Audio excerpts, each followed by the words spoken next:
The Reality Check podcast is brought to you by Skillshare.com. Click the link in the show notes now to get 2 months free premium access to all of my courses, as well as the thousands of others that are up there right now. If you want to learn how to do something and you're not sure where to find an instructor for it, Skillshare is the place to go. My courses go in depth on how to meditate for your mental health. So if you've been looking for an excuse to start meditating, or if you want to help support the podcast, click the link, sign up, and get started. Remember, the first 2 months are free and you can cancel at any time. I want to talk about fear in the sense of things that are holding me back from taking action. This came about from a conversation I had last night with a friend, and we were talking about where we're heading in life and what we're trying to accomplish. I try to be as driven as possible, and I've got a lot of stuff that I'm trying to get done. But then I always like to step back and have conversations with people and just think it to myself, why? Why am I doing this? And the core answer really for me is that I don't want to regret things. When I look back over my past, and I'm 31 now, I look back over my teenage years and my early 20s, and there's just so much stuff that I didn't do. And, given life circumstances now and the way time goes, there are some things that I will never be able to do. That's okay. I've accepted the fact that I can't do those things. But I don't want to look back to this time and go, man, I regret not doing that. So then the question becomes, well, why did I regret these things? Why didn't I take those actions? Why was I so fearful? And I suppose the clinical definition is it's an anxiety disorder. But let's deconstruct that, because you can put all of these symptoms into one label and go, well, I've got anxiety, so, well, I'm stuffed, right? But that's so restrictive and so confining, and I just don't buy it. I love it as a diagnosis, as a way to explain and understand, yourself and other people and all that sort of stuff. But it's it locks you in if you define yourself by a diagnosis. That's a whole nother rant.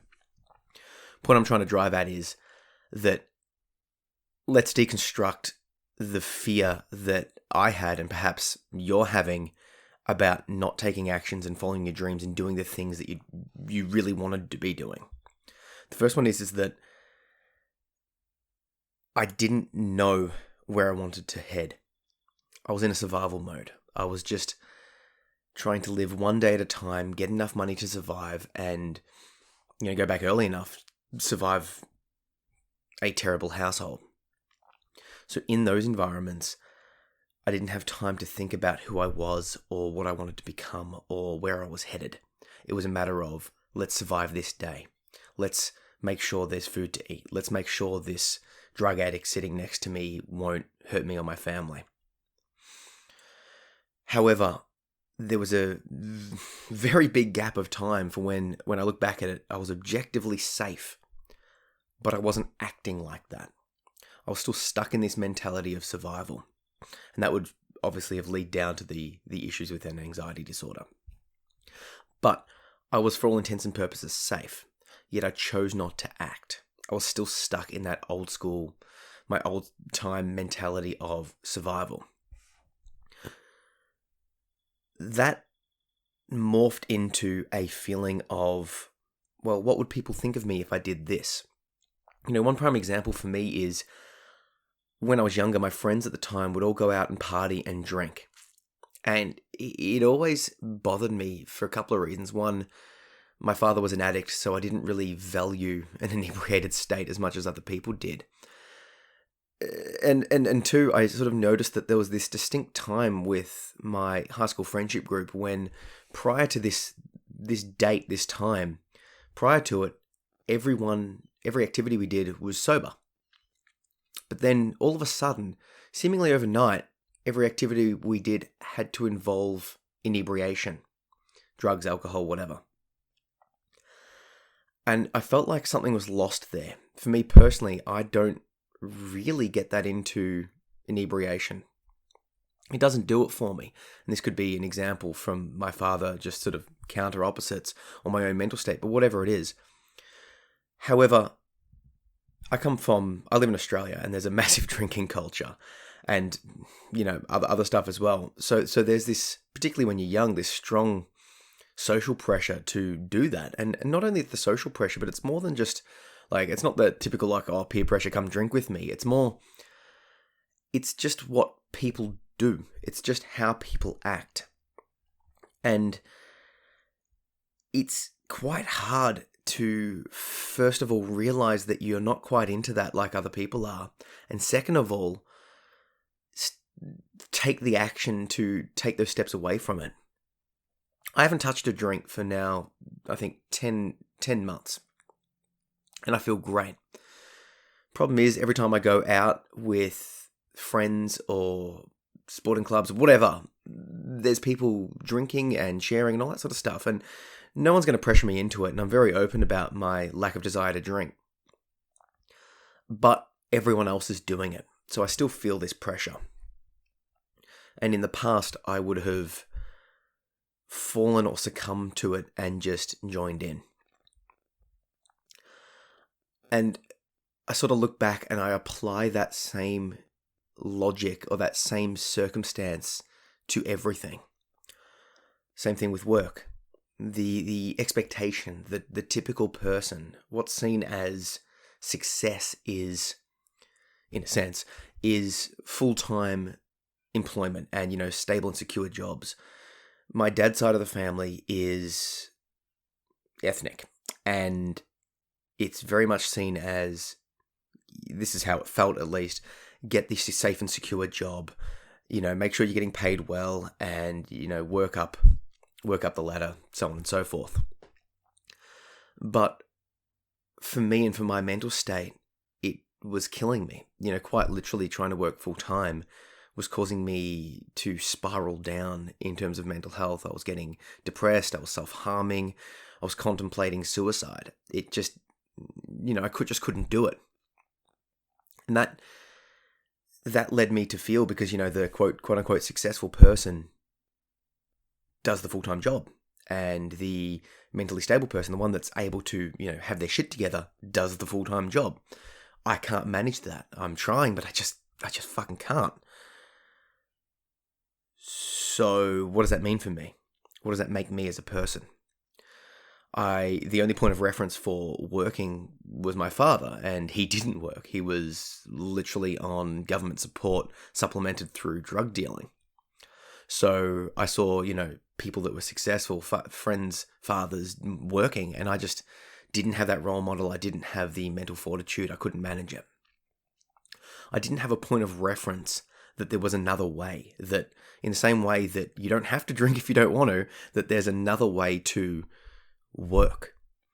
Over time, I looked into a bunch of people online doing piecemeal work, or doing a bunch of different jobs, or going down the entrepreneurial route. And I slowly started experimenting with that, not because I thought it was a good idea, but just out of absolute necessity. I couldn't maintain the full-time work, so what else did I have to do? I had to make those steps. I ended up quitting full-time work and started doing a bunch of different casual jobs. Thankfully, I've been able to build that up, and now I'm working on building up a social media presence online, selling books and coaching and all of that sort of stuff. The point I'm making, though, is that I didn't have the role model or the guide to be like, hey, it's okay. You don't have to work full time. Obviously provide the food, the money for the food and the rent and all that sort of stuff that you need to, but it doesn't have to be done this specific one way. But making that choice, right? It was done out of desperation, but also out of, there was a lot of fear and hesitation leading up to it. I'm just so grateful that for whatever reason, I decided to, I know the reason, I decided to take every action before I did something I would regret. This is the one bit of advice that literally saved my life, was before you kill yourself, try everything. Like, try everything, yeah? For me, that meant quitting full-time work, and I sold a house to just live off it whilst I worked out what I was getting done. So I've always been quite frugal. I used the money I was working full-time up to save for, to buy a house and, do the typical, middle-class investment thing, but I just couldn't manage it.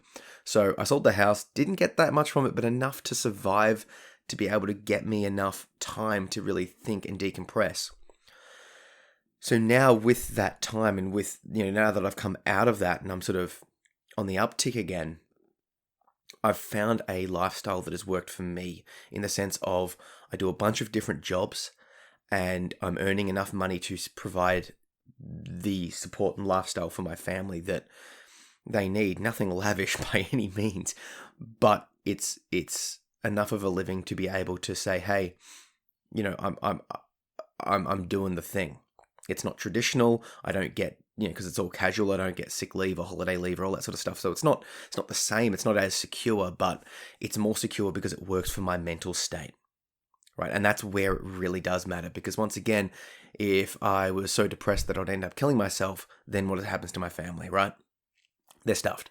Well, they're not stuffed, but it's going to make it a lot more challenging for them. So for me, job security in that sense became doing what works for my mental state. And I had to step back and see it. And part of what I'm trying to do here with my podcasts and blogs and vlogs and video courses, all that stuff, is basically say, hey, there is another way. This is some of the things that has worked for me. And if you're in the similar mental state to the way I am, if you think the way I do, it might work for you. By all means, try shit before you kill yourself. Like, what have you got to lose? Try a psychologist, try meditation, try medication, quit the job, break up with the person, move house, do whatever you need to do, because, once you kill yourself, that's it, you're done. Yeah? Anyway, rant aside,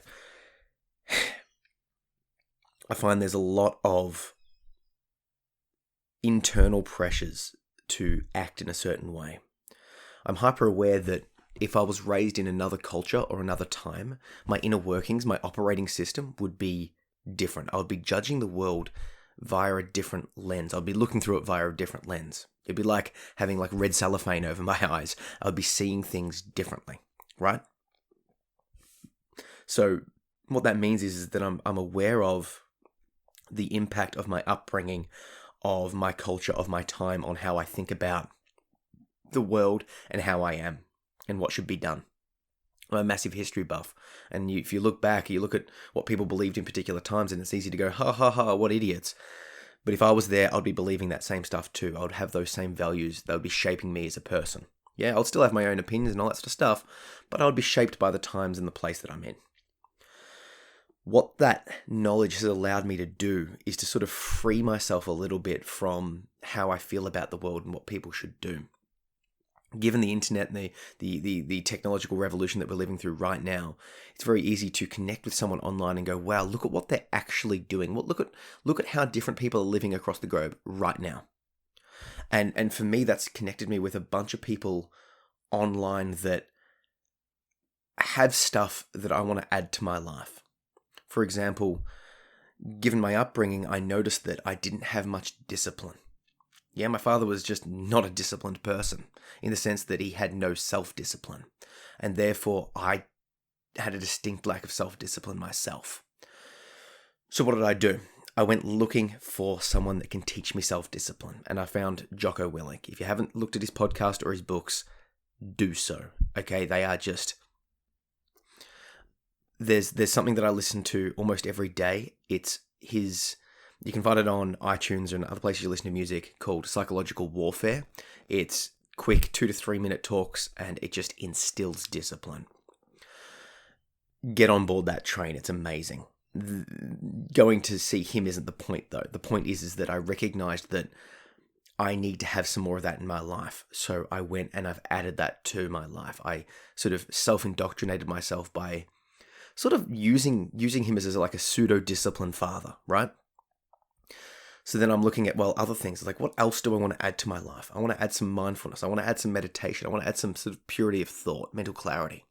So I looked up Sam Harris. He's done a awesome app called the Waking Up app, and it's basically guided meditations. It's completely secular, which means it's not religious, which means it doesn't have all of the woo-woo stuff that can put people aside. Yeah, I love it. Dan Carlin for history and current affairs. Joe Rogan, a bunch of people that I listen to basically put into my mind different ways of living and different exposures, because I've realized now that the only way that I can move past this fear of acting, the only way I can really truly find myself, is to look at how different people are living and go, yeah, that works, nah, that doesn't work, and sort of build my own self from that, because I've seen what people can be done. And obviously, I'm sort of developing my own freedoms and ideas of what I want to actually be myself and working myself out, but having role models and guides is vital. I now wake up every day and meditate as the first thing, then I exercise, then I respond to people on social media. That's like a little routine that I've got. I don't drink. I eat literally minced meat as just plain minced meat as a way to get a bunch of protein, lean meat into my diet, because this stuff just works for me. Drinking green tea, right? The point is that I've now developed a slow process of self-discovery. I want to suggest to you that that's the first thing you need to do, is to think to yourself, who do I want to be myself? Fuck what everyone else is thinking. Don't worry about what people will judge. Who do I want to be right now? And then applying that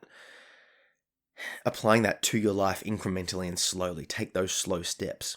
And if you're not sure, if you know, I don't really know what I want to be, but I know I want to go down that path, find people either online or in person that can slowly guide you down that path, right? And take those steps. And there's another thing that stopped me initially taking action, and that will stop you, is that when you start making changes, your social group will change, right? It by definition has to. So let's say you're into drinking. That means you've got a bunch of drinking friends, in the sense that you all drink together.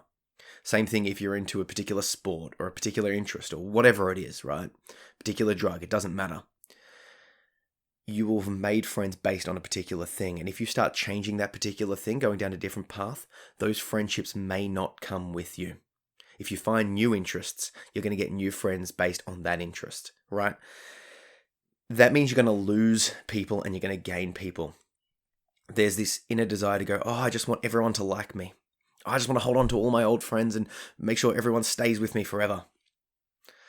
That's okay if you're 100% happy with where you are, but unfortunately, those people are going to change and you're going to change. You're going to change because your life circumstances are going to change. Your personality is going to change over time. You'll get a family, you'll get different jobs, you're going to get older, and that will cause different things because you can't do the things that you used to do when you were a teenager, right? All of these things are going to happen. So your friendship circles are going to change. And if you're actively trying to change where you are, it's going to cause that change to happen a lot faster, right? It's just how it is.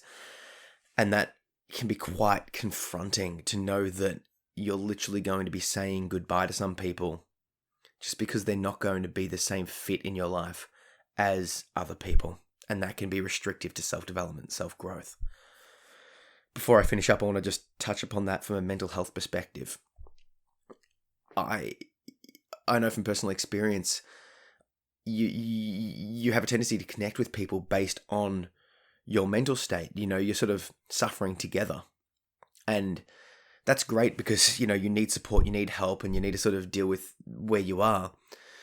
But if you start a journey of self-healing, self-discovery, therapy, meditation, medication, all that sort of stuff, and it's working, you will find that some people aren't coming along for that ride.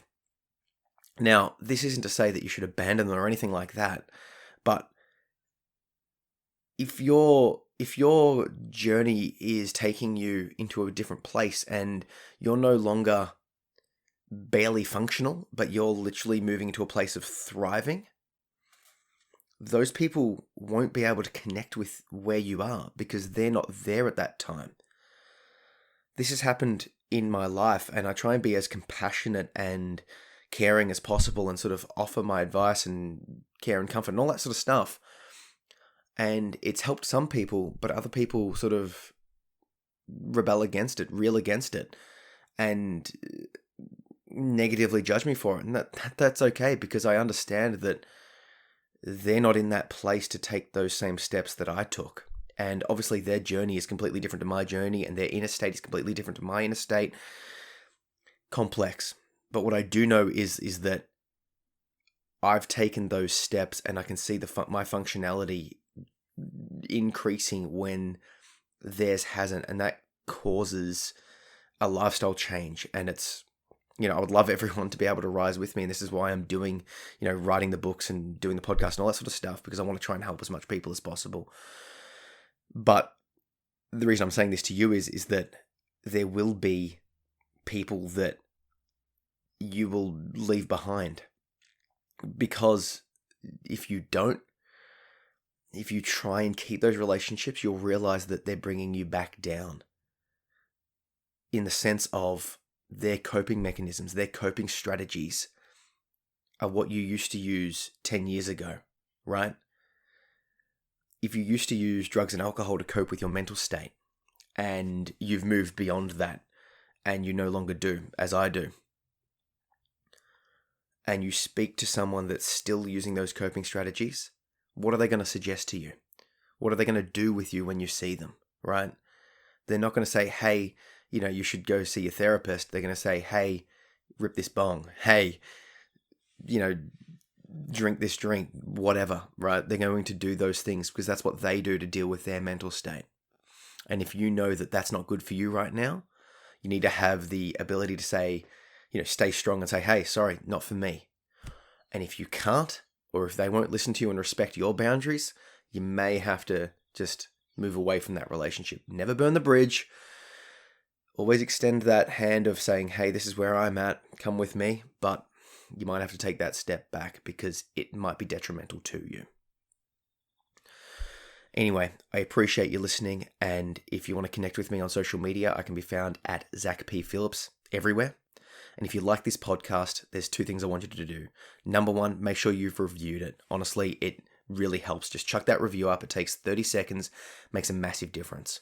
And the second thing I would like you to do is recommend it to someone. Either post it online socially or private message. And the reason for this is a couple of things. 1, it'll help them in the sense that they'll get a good resource. But 2, it will let them or the world know that you're someone that's safe to talk to about mental health, mental illness, recovery, all that sort of stuff. We need to open ourselves up to talking about mental illness and mental health more, to break down the stigma, saying, hey, this is the reality of what mental health is like. This is real. Yeah? So please do so. Catch ya.